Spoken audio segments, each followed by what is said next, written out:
मनातली गोष्ट मनातच राहून गेली, प्रेम एक अपुरी कहाणी बनून राहिली. जिला कधीतरी स्वतःचं समजलं होतं ती आज कुणाच्या तरी आयुष्याची साथीदार बनून गेली. आजकाल लोक प्रेम करत नाहीत, ते फक्त वेळ टाईमपास करतात. आणि जेव्हा मनाला कंटाळा येतो ना, तेव्हा आपण निघून जाण्यासाठी निमित्त शोधतात. बरं झालं की तू विसरतोयस. माझ्यावरही प्रेम करणारी कुणीतरी आहे याचा मला अभिमान वाटतोय.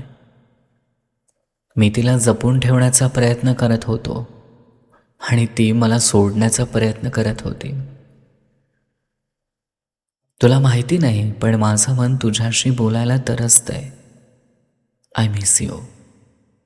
ती रात्र, तो संवाद, ते हास्य, तो आनंद, त्या आठवणी, ती भेट, ती वचनं, तो गतकालचा दिवस, तुझ्यासोबत घालवलेला तो क्षण, माझ्या हातातला तुझा हात, ती सगळी एक अपूर्ण राहिलेली कहाणी होती. भेटूनही तू मला भेटू शकली नाहीस आणि प्रयत्न करूनही मी तुला विसरू शकलो नाही. ती तुझीच एक आठवण बनून राहिली.